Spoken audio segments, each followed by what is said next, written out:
And I'm going to invite Gabrielle to come on to talk to us all about the Zero Energy Now program in Vermont. And I would just like to also take this moment to remind everyone to please use the Q&A section. And Gabrielle, the floor is yours.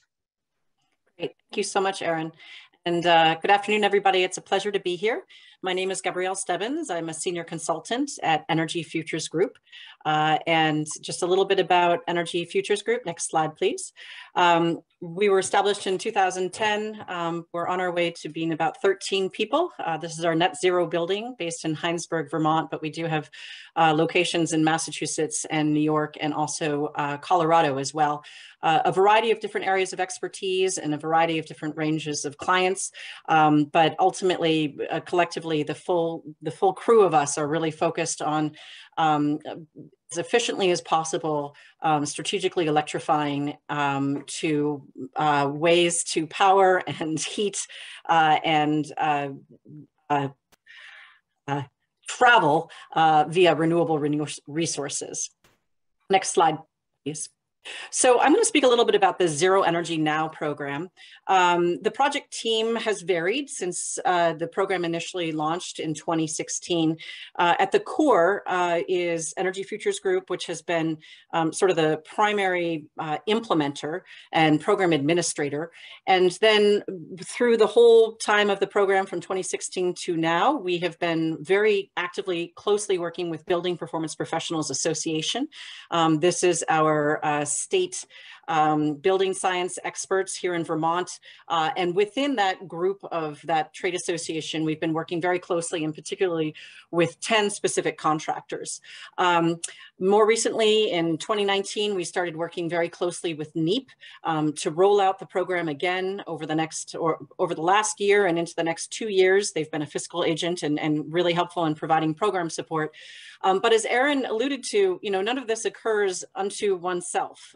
We have, at various times since 2016, worked quite a bit with Efficiency Vermont, critical role player here in this program, as well as with our other utilities, given the fact that some of our utilities provide incentives for heat pumps, as well as for car charging stations, in-home electric car charging stations, very closely aligned with our lenders as well, per Erin's comment of how do you address that upfront cost, as well as nonprofits. We have a lot of nonprofits here in Vermont that are very focused on both the equity and energy burden perspective of things in terms of who's paying the most of their monthly salary to actually pay for energy, and then also in terms of nonprofits that are interested in climate concerns. Next slide, please. So the problem and the opportunity in Vermont, you can see from this slide, about 34% of Vermont's greenhouse gas emissions actually come from our thermal uses. And this is, yes, we do have some industry here and we have some commercial, but a large bulk of this is residential, and particularly domestic hot water usage, heating, cooling is actually growing here. If we don't tackle this, we are making headway in transportation with a lot of our electric vehicle incentives, but if we don't tackle the building thermal issue, we will continue to fall short of our Global Warming Solutions Act requirements here in Vermont. Next slide, please. So a little bit of history. I think it's important to understand where Zero Energy Now came from. It actually came from the contractors themselves. There was a board meeting of BPPA Vermont, that trade association, in 2015, and they were witnessing sort of a narrowing or a streamlining down of incentives in terms of energy efficiency for customers. And this was being done purposely. Efficiency Vermont was rolling out surveys and getting a sense from Vermonters that Vermonters were not responding to those surveys saying, yes, they wanted to do the whole kit and caboodle. They were saying, we need to do it piecemeal because it's complex, it's complicated, we don't know where to go, and it can be expensive.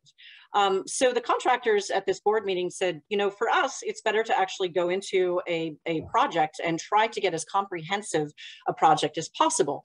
How can we bring that to customers? And so that's really the genesis of Zero Energy Now, is how can we provide customers with the tools and the knowledge and the understanding and the pathway to get as close to zero energy with their existing residential. Thus far, it's been predominantly residential, but this program could also be rolled out to small commercial. So how could we provide as close a zero energy pathway for existing residential buildings?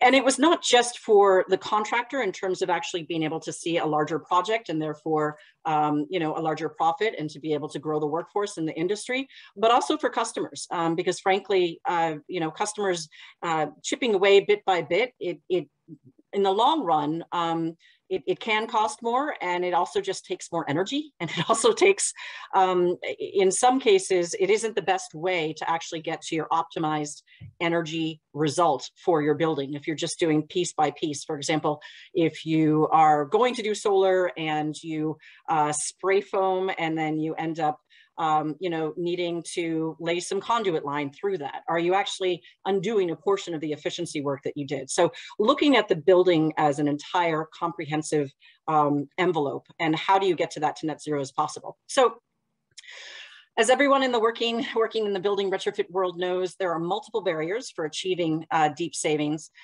High upfront costs, customer confusion about what to do with their building, customer concern about realizing the financial and energy savings. Unfortunately, somehow we have gotten pigeonholed into this world that even though customers will dole out lots of money for their marble kitchen counter, it's hard for them to dole out lots of money for greater comfort and building durability and you know, moisture improvements resulting from weatherization and air sealing. So, you know, customers concerned about really seeing the financial and the energy savings. Here in Vermont, we also tend to have relatively siloed program incentive offerings that can require a lot more work for the customer to actually figure out what all the different pieces are. As I mentioned, some of our distribution utilities, we're a vertically integrated state. Some of our distribution utilities provide either heat pump incentives or incentives for battery backup. And meanwhile, we have Efficiency Vermont that provides a lot of equipment incentives, as well as home performance with Energy Star. So the number of barriers, oh, and not to mention also that a lot of the contractors doing this work only have one area of expertise. They're an electrician, they're a heat pump installer, they are a plumber. They don't necessarily know the full building science perspective. So going back to 2015, Zen contractors got together and said, how can we provide a comprehensive building approach? And how can we try to address these various market barriers? So the Zen program really tries to actually hit at each one of these.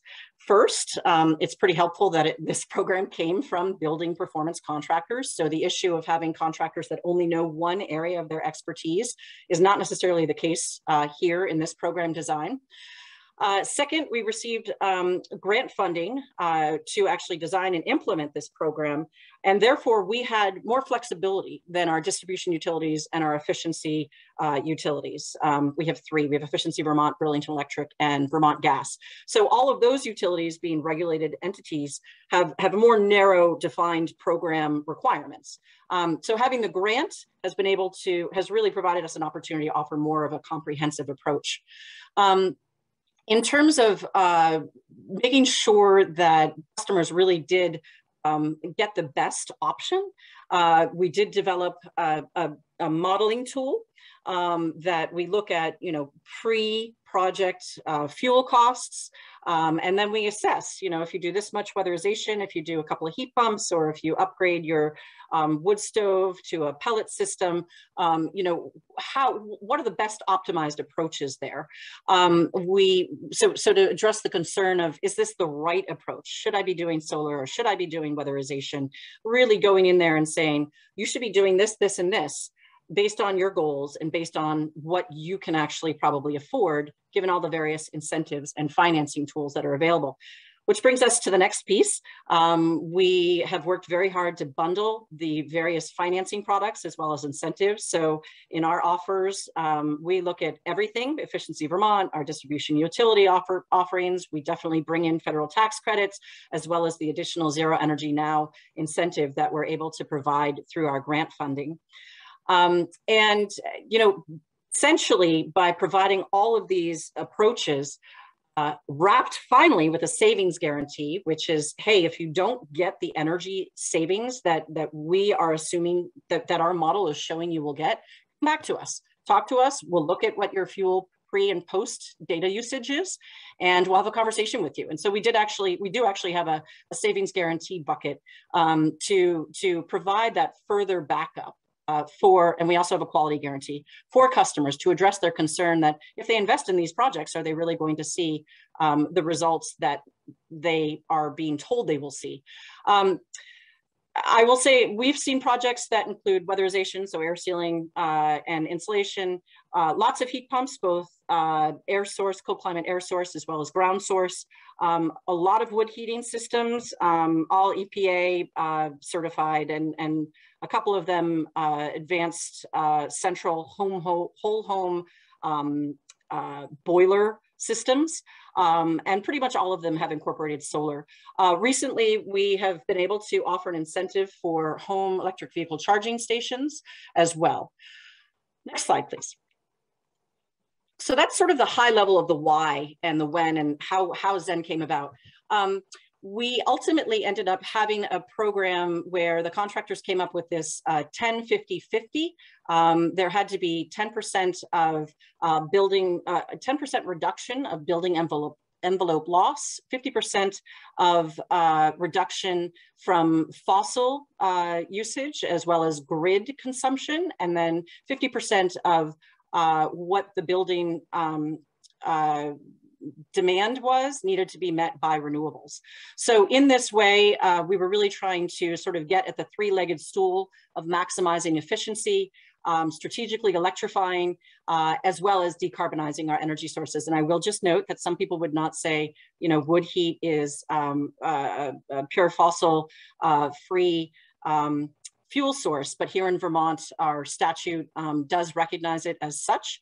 And so it is part of our program. I mentioned that we have seen a variety of different technologies. That being said, predominantly most of our projects thus far have been air sealing insulation, heat pumps, as well as solar. Next slide, please. All sorts of homes have participated. If you think this can only work for one type of home, you're wrong. We have ranches, we have Victorians, we have chalets, we have capes, we have very modern mishmashes, and then we have sort of the farmhouse that has multiple pieces that have been added onto over the past 200 years. Slide. So I mentioned this program has been running since 2016. It's actually been running a little bit off and on. We had funding to run the program from 2016 to 2017, and then with NEEP's help, we were able to offer the program again starting in 2020. So in 2018, we looked back and said, okay, let's look at the program results from 2016 and 2017. 35 homes participated in that program in those two years. And because we were only able to get fuel data for 24 homes, 24 were actually assessed from pre and post. We also did surveys to get a sense of customer satisfaction. And at a very high level, the average annual fossil fuel and grid-based electric savings, and you can click, click, click, so you can see the little red circles come through. Yep. 64% average annual fossil fuel and grid-based electric savings, and average annual savings just under $1,900. And you'll also see the highest savings that we saw was 98%, so pretty close to net zero. And the highest annual energy cost savings was just under $4,000. Next slide. So this is an example of what our tool can spit out, for lack of a better term, output. We provide both annual energy savings before and after, as well as annual cost savings before and after, and annual cash flow before and after. And you'll see, for example, the annual cost savings, if this is one particular site, but starting with $2,500 a year and then ending at about 500, with the blue still being consistent there for biomass, so for wood. I'm not actually certain what the orange is. I should, with a little bit of fossil fuel left, and the rest is savings. I should know. There it is, grid electricity. It's the leftover after this house had put solar on. There was a little portion remaining where there was still some grid demand. And then annual cash flow, you can see the large green. This is the graph to the right. The large green is the before. That's how much was being spent per year. And then the after shows how much is actually being used. There is an overall annual savings. And then you can see the light gray is annual finance cost. But essentially, once that finance cost is done, you're looking at a pretty significant energy savings, and really something that if someone's going to stay in their home for a while, makes going into that loan and that debt period a really smart strategic move, given the type of price volatility we frequently see with our fuel costs. Next slide, please. So I'll go through a couple of examples. This is a ranch. It's from 1957. These folks were close to retirement, and they came to a town energy committee. I mentioned that it takes everybody, it takes a village. So this is one of the nonprofits that we worked with to spread the news about this program. This couple came to a town energy committee meeting hoping to learn more and to be able to age in place and get their fuel costs stabilized. They started with a detailed energy audit, and they ended up doing a combination of solar, heat pump water heater, heat pumps, as well as insulation and air sealing. It was projected that they would get fossil and grid savings of about 81%. The actual was about 54%, in part because they actually ended up adding an electric car as well as a little bit more solar. So overall, for them, in terms of bringing in the transportation costs, greater fuel certainty, fuel price certainty as they age. Erin mentioned that the prices that you mentioned, Erin, were I think you said like $20,000 to $50,000 in range. Our projects with solar in particular have tended to range more from like 20,000 up to about 95,000.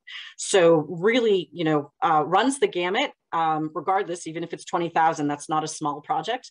But clearly, if it's 90,000, it depends on what the goals of the homeowner are, what their appetite is for being able to either take out a loan or access tax credits, and what their hopes are for what they want to do overall with their property. Next slide, please. So this is a colonial. It's just under 1,900 square feet. They started off because they were too hot upstairs. They wanted to get some, some air conditioning. They ended up adding in some wood heat.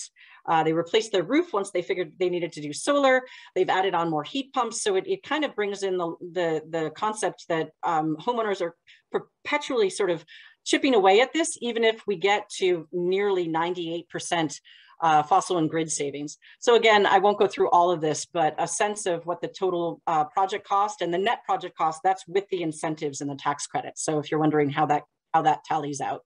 Next slide, please. Here's another example. This is, a typical Vermont house that has like 18 different add-ons with 18 different types of fuel uses, depending on the little part of the house. I'm not gonna, you can see what the tool shows, but again, this is an example where the full project cost was about 40K. With incentives, it came down to about 17,000. A 15-year term at a 4%, just under 3.99% rate for the loan. Ended up giving this homeowner a savings, monthly savings by about $72.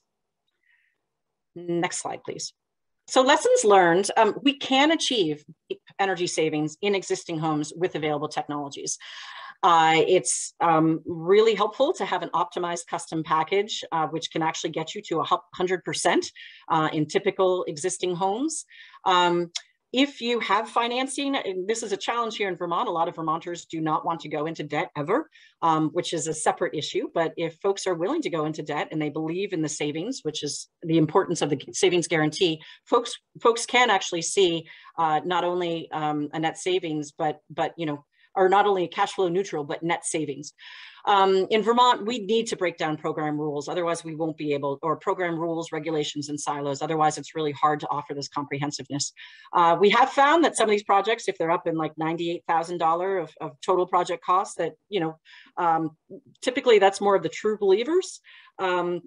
And I will say that this is not for all contractors until the market really demands this.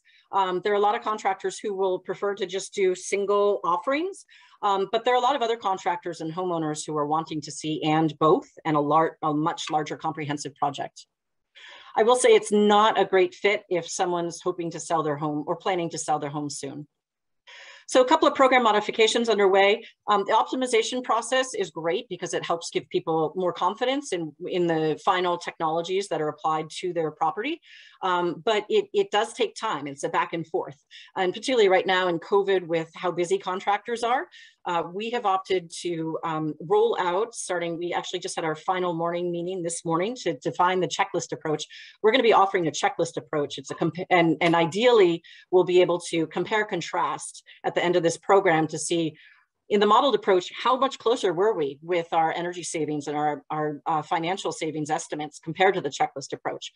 For the checklist approach, we're assuming that because it's a prescriptive approach, we're dropping the incentives amount from 5,000 total. This is the additional Zero Energy Now incentives up to a total of 3,500.